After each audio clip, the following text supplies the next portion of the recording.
Do you ever hear people talking about their side hustles and think, why not me? Well, what's stopping you? We worked with HubSpot to create a database of 100 side hustle ideas that you can start now. Everything from design and real estate to public speaking and wellness. There's something in there for everyone. Plus, we cover the skills you need and the investment you'll probably have to make to get started. Ready to break out of your 9 to 5? Go to HubSpot.com/THDS to download for free. All right, good morning, everybody. It's Thursday, December 6th. I'm John Weigell here with Mark Dent, and this is the Hustle Daily Show.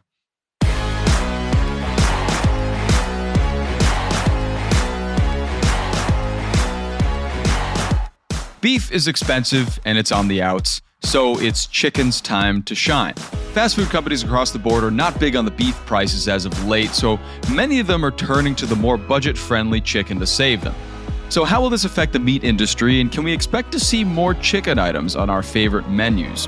We'll get to that in a bit, but first let's give you the news in business and tech.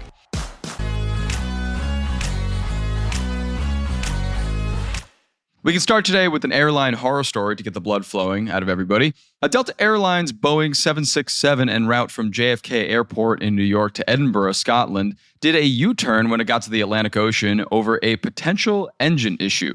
This return trip meant that over 200 passengers finally arrived at their destination 12 hours after initial takeoff. Some more bad press for Delta there, Mark. Since I'd say 2 years ago, when Southwest Airlines had its huge fiasco around the holiday season, there's just been nothing but continuous bad headlines for airlines. And thank God, might I add, that at least in the US, we continue to have this long streak where there haven't been any fatal crashes and things like that involving major airliners for quite a long time now. But whether it's Boeing, whether it's the maker of the planes, whether it's Delta, it just doesn't matter. The airline industry is truly in flux right now. Yeah. There's been a lot of movement of the airline business over the past year, and American Airlines has notably started cutting some routes of theirs. There's been attempted mergers with the JetBlue and Spirit Airlines. There's been so much happening in this industry, and none of it seems to be good right now, especially with all the Boeing manufacturing errors and the Alaska Airlines flight earlier this year. So yeah, it's been a whole lot of bad press this year for the airline industry, and I don't know. We'll see what 2025 brings. I'm not sure it'll be any better. No, yeah. Next, Home Depot is having a shaky Black Friday fallout. The retailer is now being accused of slapping Black Friday deal stickers on items without actually changing their prices for the big sale.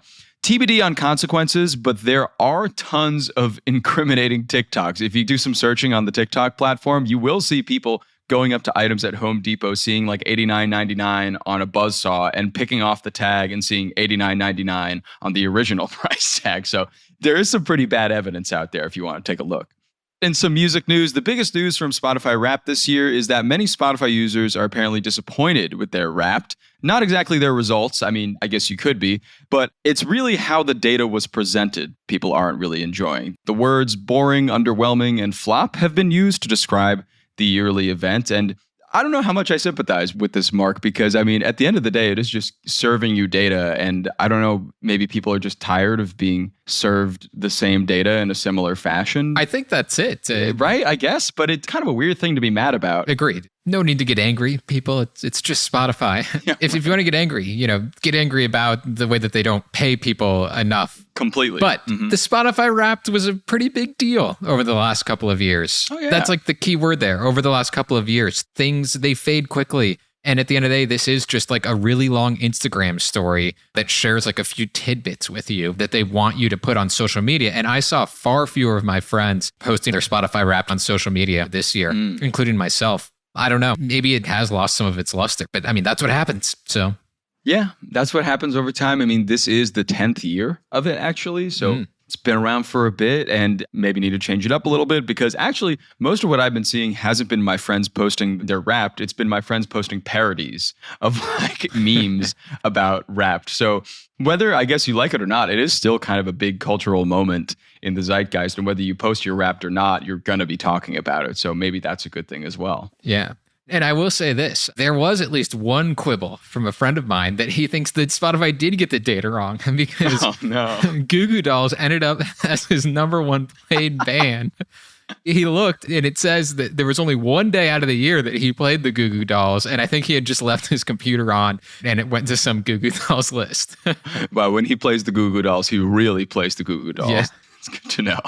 In more music news, Taylor Swift, the Eras Tour book, available exclusively at Target, sold a reported 814,000 copies in its first 2 days out, per Circana Bookscan. The only other nonfiction title to beat that figure was Barack Obama's A Promised Land, with 816,000 units sold. So, I mean, breaking records in movies, in music, in publishing.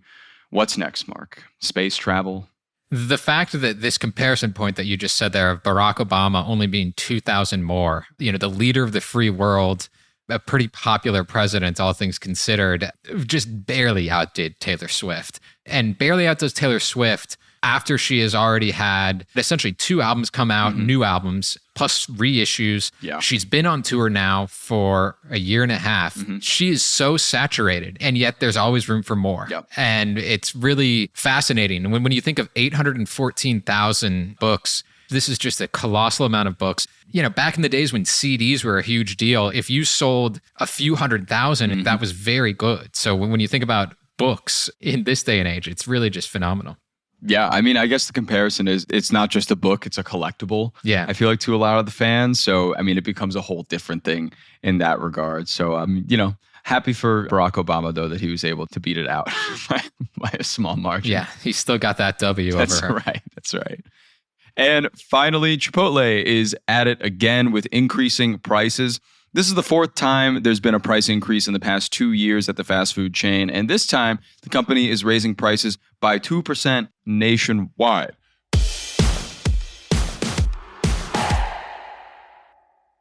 So that kind of goes really well into our main story today. And our main story today is talking about the rise of chicken in the fast food industry. So, Mark, we talked a lot about the large price tag on beef nowadays in fast food. So what's your take on companies kind of going in the chicken direction to buck that?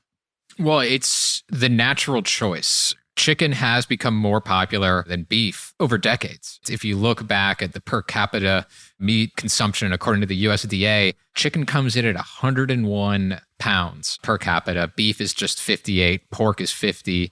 Turkey, very low down there, is at 15. So nobody wants to have a turkey sandwich at McDonald's, to put it mildly. So chicken is just really popular, and it's also cheap. It costs less than beef. So you wonder how much of it is like, okay, people have clearly gone away from beef for health reasons. They don't want the red meat, etc. But it's also cheaper, which also makes it a natural fit for fast food restaurants that have really struggled, especially this year as people have wanted to cut back because of inflation. It just makes it a really natural choice. Yeah, totally. And with the price of beef just increasing day by day, it seems that a lot of these companies are going for it. A few weeks ago, we talked a bit about that McDonald's is suing one of the big giants of beef in the US over alleged intentional inflation of beef products. So yeah, a lot of these fast food companies are trying to maybe deprioritize beef because they don't want to have that spending on it, probably. Oh, yeah, no question. And you just have to kind of look at McDonald's as like the prime example, which I think since October, certainly for the last few weeks anyway, they've been offering a chicken Big Mac, which is exactly what it sounds like. It's a Big Mac, except it has chicken on it instead of the beef patties. I have not tried it yet, although I would still like to. But, they're not the only one. I mean, the Washington Post had a really good breakdown where they mentioned Burger King has a new kind of spicy chicken sandwich. They had crispy chicken wraps last year. Shake Shack has started to just like market its chicken sandwich better, which I guess makes sense because every time I go to Shake Shack, I never even ponder the idea of a chicken sandwich. So neither do I. They're wanting to get the word out, supposedly. Yeah. And it's just something that will work economically much better for these fast food restaurants, period. For sure. And a statistic that really wowed me from this Washington Post article was that McDonald's sales are now equally split between beef and chicken. Wow. And McDonald's actually just this week unveiled that they're going to bring back the snack wrap as well, which is a chicken-based product. That's also especially fascinating to hear because McDonald's stands out to me as like a pretty mid fast food restaurant in terms of its chicken. Agreed. Wendy's has a better chicken sandwich. Obviously, Chick-fil-A does, because that's all they focus on. But I rarely hear from people who are like, oh, I got to get that McChicken. It's like a very disposable item. Yeah. Yeah, it's that nostalgic dollar McChicken. I guess it lies mostly in the nuggets for them, perhaps. Yeah. Maybe that's the reason. Definitely. Yeah, I'm not running for a McChicken. But I mean, there are other fast food companies like Wingstop. His performance has been absolutely skyrocketing in the past few years. And of course, we talk about Big Chicken. Tyson Foods is doing also very well. They've seen a significant turnaround, they said, in 2024, and they expect very, very strong demand for chicken to give them a lot of higher profits in 2025. So given all this change, it seems like the big players in the chicken industry are also feeling it, and it's feeling pretty good. It's also something that's not exactly new. Like I mentioned, it's over decades that the chicken consumption has really steadily gone up in the United States. And we only need to think back to like 2019, which was like the year of the chicken sandwich. So that like there's a Wikipedia entry called Chicken Sandwich Wars that is probably a solid 800 words long. So pretty long. And it really just delves deep into that time before the pandemic when every big news story in business circles, at least, was about like Popeyes coming out with something new and Chick-fil-A kind of having a rivalry with them. So yeah, to me, this is just really kind of going to continue this trend of chicken becoming ever more dominant in the US. And I think that there are obviously implications for that in terms of what that means for health, what that means for chickens and the way that they are prepared, which has always been a sticking point for animal rights activists. So yeah, I mean, the US is like a chicken dominated country, and this is just another sign of it. Yeah, it really is. And also here for a lot of these fast food businesses, we've been noticing that Chipotle, for example, prices chicken lower than other things because chicken's easier to source, as we talked about, budget friendly, cheaper. But McDonald's and Burger King are pricing it on the same level as beef, even though they've gotten it for a cheaper price. So it really behooves these companies to push more chicken products because they're getting the same amount of money for it for less cost up front. Better margins. A lot better margins, exactly. So in reality, we could see chicken booming for the next few years. Yeah, for sure. I mean, McDonald's, it could just be like an all chicken restaurant like Chick-fil-A in another decade. We might be having that conversation, John. Yeah, you could see like a Cosmix. You could see like a McFried chicken or something. Yeah. I don't know. They'll think of something. Yeah.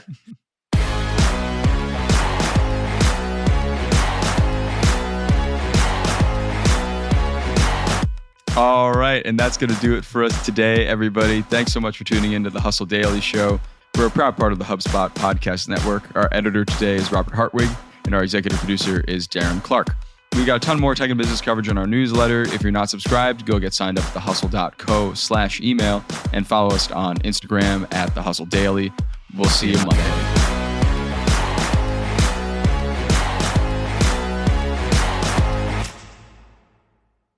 If you're struggling to keep up with all the latest innovations in tech and what they'll mean for your life, TED Tech has you covered. Get ahead of the curve with digestible downloads on some of the biggest ideas in technology, from AI and virtual reality to clean tech. Find TED Tech wherever you get your podcasts.